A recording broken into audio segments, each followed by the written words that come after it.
Hello, Efia. Welcome to Enthusiastically Spiritual. Hello, thank you so much for having me. Oh, I am so excited to have you here because we need to put some manifesting vibes into the world. Are you feeling me? I am totally feeling you.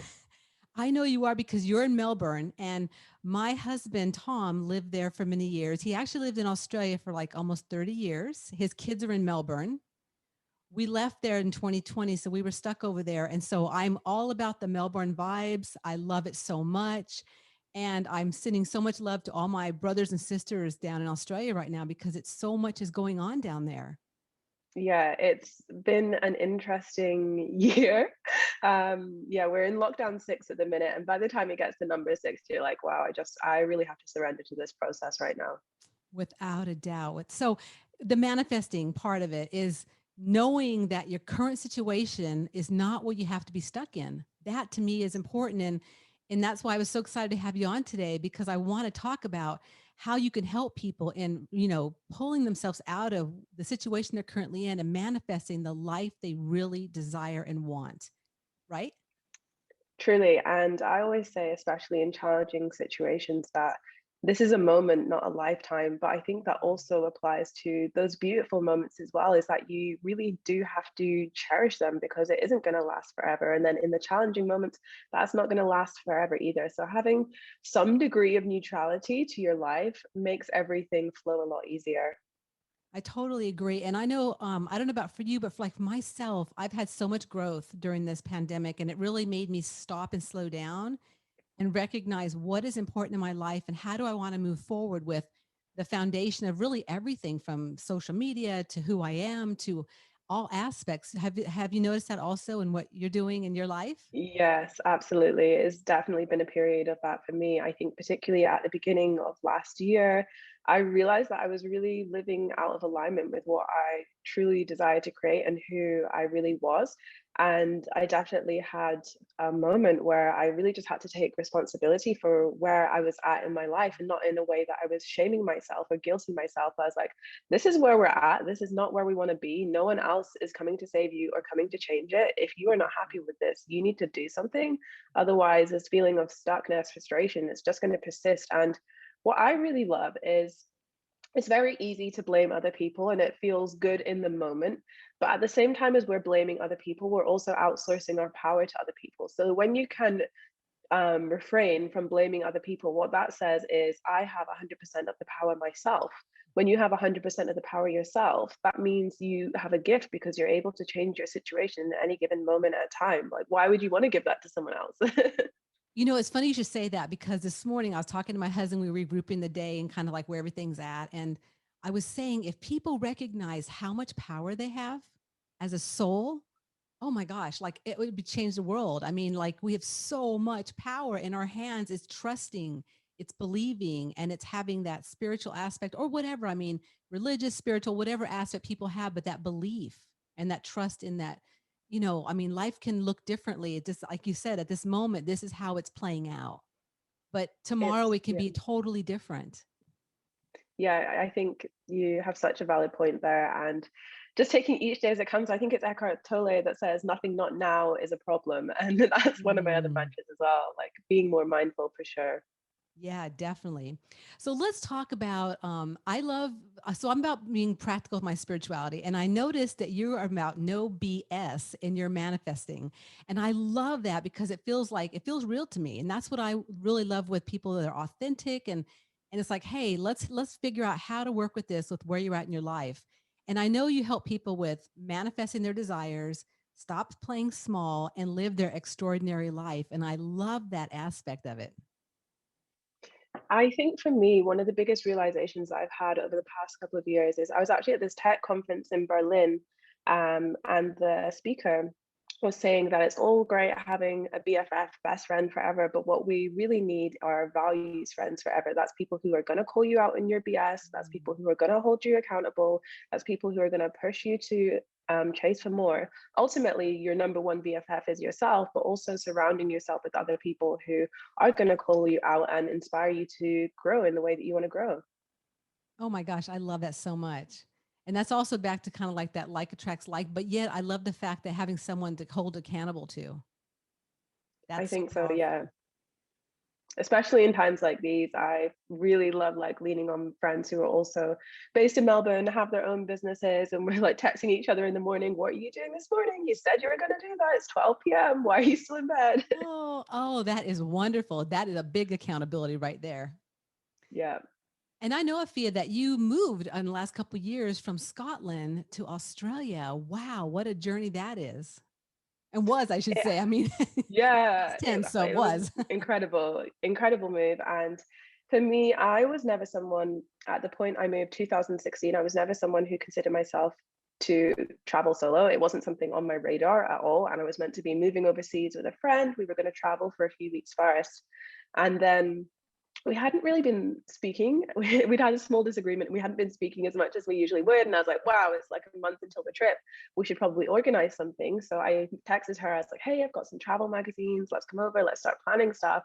And then my friend got back to me and was like, yeah, I'm not coming anymore. So you should probably just go by yourself. And that was both one of the, at the moment, it felt like one of the worst things that ever happened to me, but I can see that it was absolutely one of the best things to ever happen to me. Like coming here alone was something that I needed to do. And I, a lot of people, when I first went home after being in Australia for a year, my friends are like, wow, you're so different.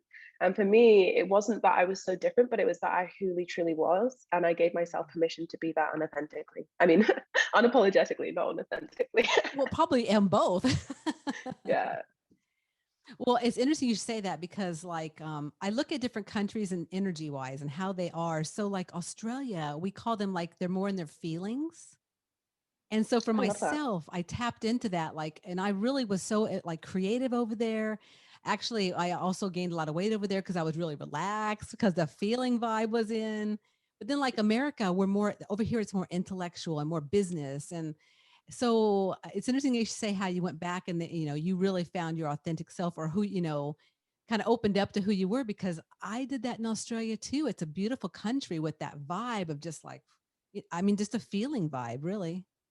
I totally relate, and I think coming from the UK is that I love Scotland and I love the UK, but I think there's just such a different energy there in that people are a bit more to themselves and not fully free. And I felt like coming here that oh wow, everyone really is chilled out and laid back, and wow, and meeting all of these people who have like completely different points of view, and I find it so fascinating.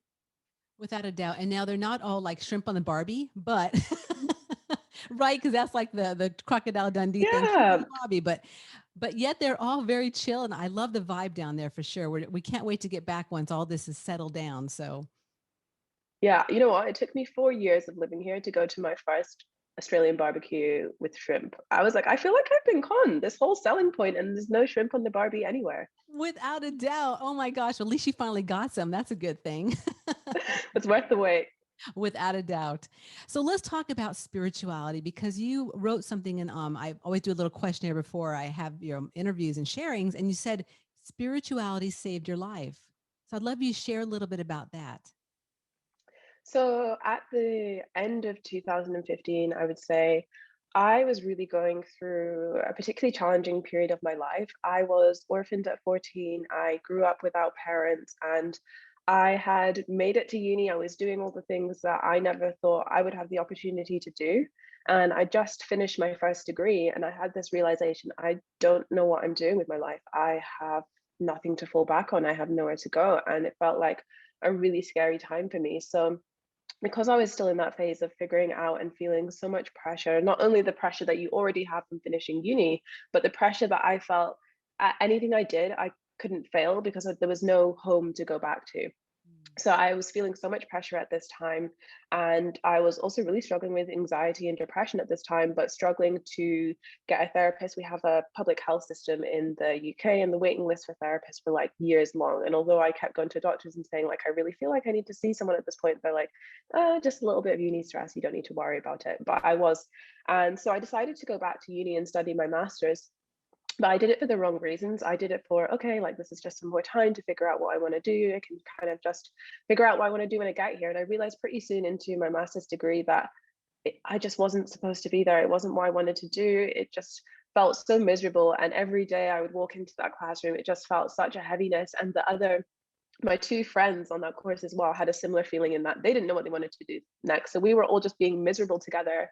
And I remember at points in my classes, I would actually like go out of the classroom to the bathroom and just sit in the bathroom for 10 minutes because I just like couldn't bear to be in the class. So I was just truly distraught. And at the beginning of 2016, I had a mental breakdown. I felt like I couldn't continue on the way I was going. I basically didn't leave the house for a month. I was crying every day, so anxious, so depressed. And I went from that position where I was at the beginning of the year in 2016, thinking this is really rock bottom for me, and I don't know how it's going to get better from here, to the end of the year being deeply in love with myself and my journey, having gone to therapy, although it didn't work out, and really began to fall in love with myself, really began to find my footing in a spiritual lens, and to know that there was more out there for me, and that I got to create the future that I wanted. And just because I'd had what I perceived then to be a step back didn't mean that I couldn't still take 10 steps forward from where I was. So it completely shifted my perspective towards life. It shifted my perspective towards myself, and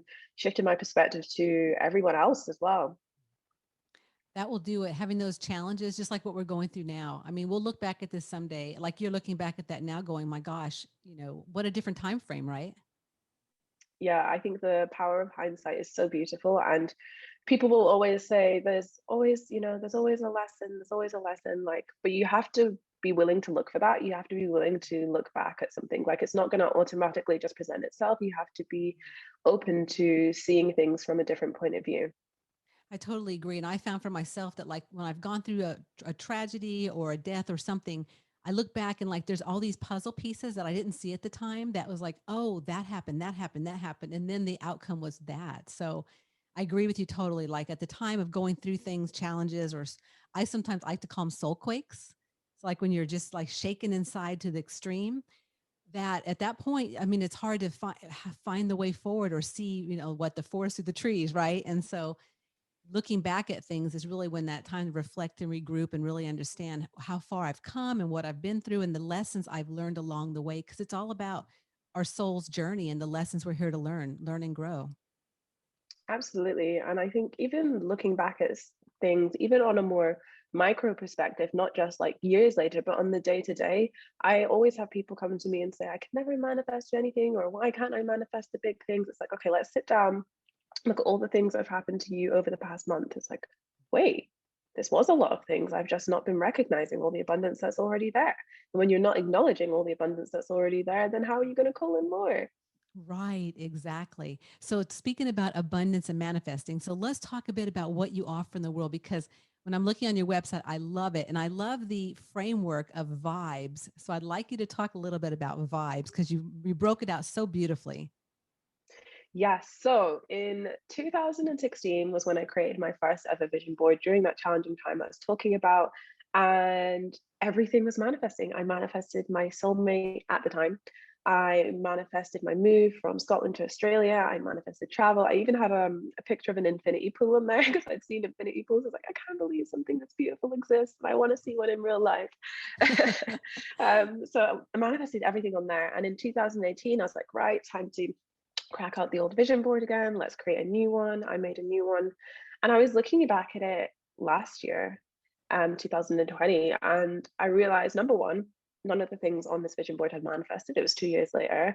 And number two, what I realized is that none of the things on there resonated with me, and that the reasons why I'd put them on there wasn't because I had truly wanted them. It was because, okay, well, this is what everyone else is doing, and like, I'm 27 now, so this is where I should be at in my life. Let's pop this on there. Or, oh, it will look really good if I have this. And putting things on like really not aligned with where I was going or who I wanted to be. And that was a really big realization for me, is because I realized that typically when people do go into manifestation, they go at it straight from the intention level of what do I want to have. But before asking yourself, what do I want to have? You have to first be really conscious of who you want to be. You have to know what your values are. You have to know what your vision are.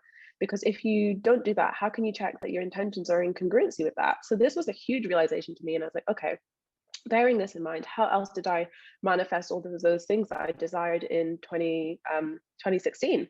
And looking back, it was clear to me that there was 5 steps. So the first step of the vibes framework is embodying the vibe of your higher self, thinking about what your higher self looks like, how she, he, they are showing up in the world. And if you're out of alignment with that currently, working out what those gaps actually are, understanding what your values are. I realized very few people, when I spoke about this, would be able to answer what their values are. People typically think of it as like a company thing, or the company values, but don't consider themselves to be yourself, the company. So it blew my mind that people didn't really have a concept of their own values. And it's like, okay, first of all, we just need to come to grips with this. And it's not something you can pick off a list of values. It's something that's really personal to you. And then from knowing what the values and vision are, embodying the vibe of your higher self as if you were already in that place, then moving into setting powerful intentions. So setting powerful intentions, yes, it bears in mind your values and your vision, but also creating things that are leading you to that future version of you, right? Not just making safe decisions based on where you're at, but making those expansive decisions that are often going to stretch you based on where you're going. And that's truly how to set a powerful intention, going towards that vision, that dream, rather than away from like, I don't want to be here. It's like, well, what do you want? And really being unapologetic in the process of owning that, in that it's not too big. There is not a limited amount for you to have. And something that I really find to be a powerful belief is that everything you want already exists. It's not like you have to go magic it up from somewhere. It's already out there in the world. It's just aligning your beliefs and taking the action that is going to bring it towards you. So most of the work is already done. That's amazing. Like you just have to like finish off the project. It's like just putting the icing and the cherry on the cupcake. Like you don't even have to bake it. Amazing. So moving on from that to energetic blocks and boundaries, right? This is who I am. This is what I want. This is what could potentially sabotage things. And this is looking at our old stories that we have passed on, perhaps from our family, from their family's family, you know, that it can be passed down 7 generations. So it's having a look and seeing what those stories actually are. So when you set an intention and you read it, what's the first thing you think? Is it like, hell yeah, can't wait? Or is it never going to happen? And really understanding, okay, if I am saying that, why am I saying that? Where did that come from? Who said that? Was it me or is it someone else? And I've just clung onto this belief as my own. And the other thing is boundaries. If you're giving your energy and time away to things that don't serve you, you don't have the time and energy to put it into things that do serve you. Like having boundaries is such an important spiritual practice. And yeah, maybe it doesn't look like super nice to talk about on social media, like, oh, I set a boundary today, but it's so powerful. And something as well is that in setting these boundaries, often we can find it, particularly as women, I think, challenging to set these boundaries and like, oh, are people going to think that I'm a certain way if I assert myself? But actually, it's a gift for both you and the other person. And I have people who I've set boundaries with in the past, maybe at the time not be that happy about it, but come back to me later on and say, wow, thank you for setting that boundary with me there. It was something that I really needed, and I really appreciate and value you for setting that. Just the other day I had something with a friend, and we tried to organize things a few times. And I say just the other day, but this is obviously when we were not in lockdown and we could do things, and we tried to organize something together, and it a few times I felt like she'd been quite flaky, and I was just like, look, I really value our friendship, so I'm just going to be honest with you that I don't really find this acceptable. I think this is poor form from you, and I would love to spend time with you, but it needs to not be happening like this isn't working for either of us. And she's like, wow, yeah, you're so right, and thank you for bringing my attention to that.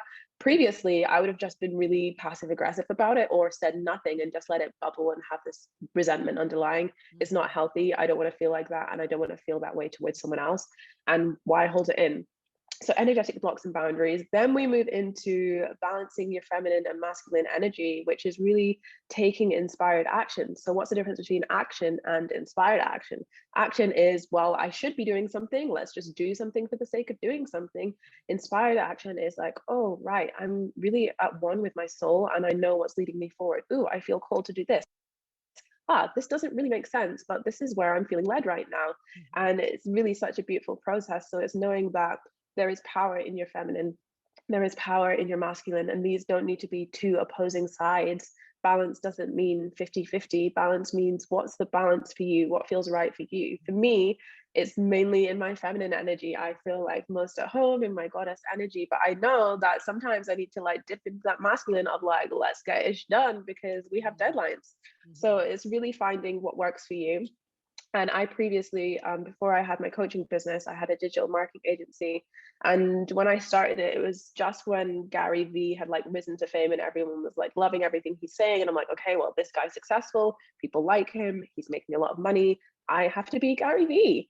And I was working myself into the ground. I was so burnt out. I was so tired. Coincidentally, I was also not making any money because the style just didn't resonate with me. So doing more, it doesn't always mean you're going to get more. Mhm. So that was a really, you have to be really self-aware about the way that you're showing up in the world and why you're actually doing things. And then the final part of that process, bringing it all together, is surrendering the how. Obviously we need to know some steps, but you don't need to know every single step. People often jump straight from, okay, I know what I want to, I don't know how I'm going to get it. Because I don't know how I'm going to get it, maybe I don't really want it, or maybe it's not for me. If you desire it, it is for you. If it came to you, it's meant for you. So surrendering that how is about trusting and having faith that no matter what, you're always supported, even if it doesn't happen in the timeline you expect, in the timeline you want, everything's going to happen exactly as it's meant to. And if we truly had that level of faith, we wouldn't be going around asking like, where is it? Why isn't it working? Because we know it's always working. Everything's always working in our favor. And that's that. Wow. Afia, I'm just blown away. I mean, you've put so much together for yourself in the 27 years you've been here. So clearly, I mean, you've come in with doing this work, and this is what you're passionate about, because I can so feel it. And you're so enthusiastic about what you share. And I just absolutely love it. It's amazing. Oh, thank you. So talk about, what do you have coming up? What events you've got online going on that my listeners can tap into and join in, and come work with you in it, because I know you've got some things coming up. Yeah, so something that I love, love, love to connect with people over is my Vibes Method 7-day virtual retreats. So this is a 7-day event where we have Zoom calls every single day, and I'm walking you through each of those steps for aligned manifestation in a lot more depth. We have practices like guided meditations, breakout rooms. And what I love about this is two things. Number one, it gives me a chance to connect with people somewhat face to face, given everything that's been going on over the past year, but Mhm. also it's being in that community, right? Growth by osmosis. You realize, wow, these are all high achieving women working towards it, manifesting these extraordinary visions. Wait, I'm also one of these high achieving women working towards manifesting my extraordinary vision, and being supported by those people. I know there's a phrase that, you're the sum of the 5 people that you spend the most time with, Mhm. but that number one person is you. So what rooms are you putting yourself into, and how are you showing up to the table, taking responsibility for your growth and where you want to go? So this 7-day workshop is really about getting in touch with yourself, about getting in touch with your desires, around shedding some of those limiting beliefs, around shedding the struggle story and just owning it, owning every single part of you. And my next one, depending when this podcast is coming out, is in October. And then we have the next one after that isn't until 2022, but you can still register for that. I'll give you a link, which will go to the most recent retreat as well. You can find me on Instagram at Efia Sulter _ right now. My thing is reels, Instagram reels. I'm Uh-huh. spending a lot of time inside. Being in Melbourne, we're only allowed outside for 2 hours a day, so I spend my time making Instagram reels, and I'm loving it. It's made me fall back in love with Instagram again. It's so much fun. So yeah, come hang out over there. You can see these Oh, funny that's reels I've been up to.